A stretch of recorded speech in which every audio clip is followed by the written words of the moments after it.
Iyi si isigaye igeze habi ku buryo umuntu asigaye ashaka kwicwa inshuro ebyiri kandi ku giti cye ntawumuhatirije kugira ngo akunde abone amafaranga yifuza. Ibi ni ubusobanuro bw'ubushakashatsi bwabayeho ahasaga muri uyu mwaka wa 2025 ku itariki ya mbere mu kigo gishinzwe ubushakashatsi muri Amerika. Ni ubushakashatsi bwari buteye ubwoba cyane ku buryo byaje kugira ahantu hakomeye cyane na leta ikabyivangamo igashaka kubuhagarika. Iyi ni inkuru tubwirwa n'umusore umwe mu bakozweho ubwo bushakashatsi bwabereye muri icyo gihugu cya Amerika.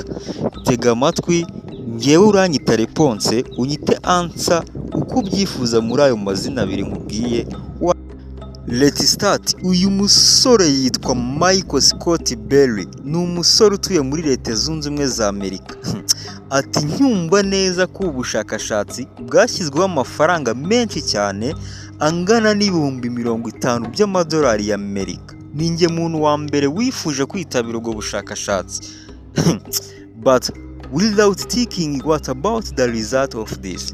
Bitewe nuko nari nkenewe nakiriwe n'uwari ushinzwe ubushakashatsi, bivuze ngo ni umukuru wabwo. Hanyuma naje kwinjizwa mu cyumba cy'aho ubushakashatsi bwagombaga kubera, gusa nta bwoba nari mfite bitewe n'umutima ukomeye nari mfite. Wibuke ko ubushakashatsi bwari ubushakashatsi bwo gupima neza ikigero cy'ubwoba bwa muntu. Ab'iyi si sinzi ibyo baba barimo kabisa. Naje kwambikwa imyambaro nanjye ntasobanura ariko ijyanye n'iby'ubwoko bw'ikoranabuhanga bugezweho. Ati gusa byari bigiye kumbaho nyuma y'iminota 5 ni ibintu biteye ubwoba kandi bitangaje cyane bitewe n'ibyo nari ngiye gukorerwa. Gusa kuko nifuzaga amafaranga sinigeze ntekereza ku zindi ngaruka izo arizo zose zaba zaratumye abandi bantu batitabira amarushanwa, ariko nkaba umwe mu bantu bahageze bwa mbere. Nyuma y'iminota 5 rero haje kumbaho ikintu gikomeye cyane kuko nahise ntangira kubura ubwenge mera nk'umuntu udahari. Naje kwisanga mu cyumba cy'inzu yanjye nk'uko byari bisanzwe kandi nari nishimye cyane. Reka nirebe mu ndirerwamo, nyize ngo mfashe mirror yanjye ngo nirebe kubera ko yari nini cyane wese ntirebagamo nk'uko nari nisanzuye nk'ibisanzwe. Nagiye kubona mbona nta maguru mfite ariko nkumva ndahagaze nanakireba njyewe ubwanjye nkabona mfite amaguru. But nareba muri mirror nkabona nta maguru mfite rwose, numbaze ngo byari bimeze biti. Nagize ubwoba cyane kandi wibuke ko ntibukaga there is the first negative result from that money. Ati natangiye gutekereza ko izi ngizi ari indoto ntari mu buzima bwanjye bwiza busanzwe. Gusa nari ntarabona ahubwo ibirenze ibyo nari ntangiye kubona. Urumva ko ubwoba bwanjye bwari bufite aho butangiye guhera. Nashatse uburyo nsohoka mu nzu ngo ndebe ko nabona byibuze abantu hanze kuko nari nturiye umuhanda. Kandi hanze mu inzu yanjye hari imodoka nyinshi cyane zakundaga kuba zihari. Nagerageza gusohoka mu nzu ahubwo nkisanga ndimo ndamanuka esikariye nyinshi cyane ntazi aho ziri kunjyana. Nagize ubwoba cyane, gusa ndatekereza niba birashoboka ko iyi ngiyi ariyo nzira yaba isohora ahangaha nkabasha kumenya neza niba ntari kurota cyangwa ari ibindi byambayeho. But nta nubwo ntibukaga neza ko ibi ngibi ari isuzumwa ry'amarushanwa. Urumva ukuntu byari biteye ubwoba, ntago wabyumva nkanjye byabayeho n'ingiye wabitekereza. Ati za esikariye zaje kungeza ahantu noneho hari hateye ubwoba kurushaho narindi. Wakibaza ngo ni he?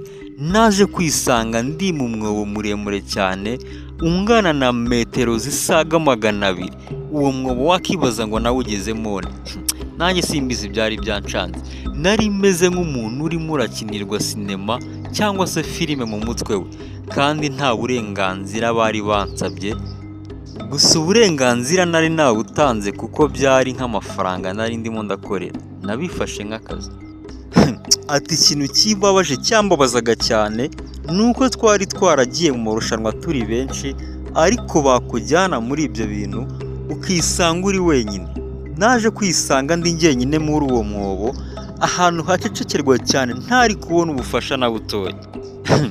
Before act, think twice. Ati natangiye gusakuza cyane ndi gutabaza ngo ndebe ko byibuze nabona ubufasha. as character of human being, nk'uko umuntu wese abikora iyo ageze mu bibazo. Gusa uko nasakuzaga numvaga amajwi n'umubyigano mwinshi w'abantu benshi cyane nabo bameze nk'aho bari ahondi. Nyuma y'akanya gato natangiye kumva noneho batangiye no kunkoraho, ariko nkabura abari bo, nareba nkabona ndi njyenyine mu mwobo, ariko nakumva neza nkumva abantu barimo barambyigana banampirika, ntangira kugenda ngwirirana kandi twari mu kobo gatoya cyane gafunganye. Ati natangiye guhamagara Imana yo mu ijuru, ntangira no kuyitonganya cyane ndimo ndayituka. Ati si ubumana koko ni ibiki utangiye kunkorera? Kandi sinari nzi neza ko nta nubwo nibukaga ko ari amafaranga ari kubinkoresha. Ibaze ko Imana yagowe, ibyinshi duhura nabyo muri iyi si nitwe tuba twabyiteye, ni natwe mbarutso zacu, ariko iyo bibaye dutangira gutonganya Imana tunayituka cyane. This is the first episode. Tekereza ko aka ngaka kari agace ka mbere k'ibyakumbaga gukorerwa. Bamukuragaho nyuma y'iminota 5 gusa, ariko ibintu byabaga byamubayeho byabaga bimeze nk'iby'iminsi 10 cyangwa ukwezi kose. Urumva ari wowe wakoze aka gace ka mbere, aka kabiri wagakora, uko ukora uduce twinshi niko amafaranga yagendaga yiyongera.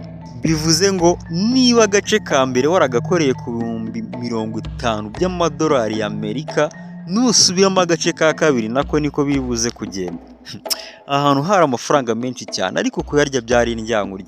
Sintekereza kuntu waba uri umuntu utekereza ngo nurangiza nuhurira n'ibintu nk'iba ahantu runaka bagusubizeyo waba ubyibuka ngo ubashe gusubirayo ngo ubyemere. Ibi ngibi byaba ari ukurenza gukunda amafaranga ugakabya. Gusa bari bashinzwe ubushakashatsi aho bari bicaye, bareberaga umusore mu birahure batamwegereye gusa bamwitegeye bari kureba ibyo arimo. Ntago batekerezaga ahantu ageze, ariko neza neza ibyo bamukoreshaga bari babizi. Batangiye kubona umusore umutima urimo uratera cyane, babona ugeze ku kigero cyo hejuru cyane hafi yo gupfa. Batekereje yuko umuntu ashobora kubapfana bakabizira, batekereza ko bagomba kuhita bafata uwo musore bakamukangura bakamukura aho ngaho. Bivuze ngo uwo musore nyuma y'igihe gito cyane kitari kinini yaje gukurwa aho ngaho, ariko ko kari agace ka mbere yari asoje. Bivuze ngo yagombaga gukora n'agace ka kabiri, bakabanza bakamenya neza ibyo bashakaga kumenya kandi bakabigeraho.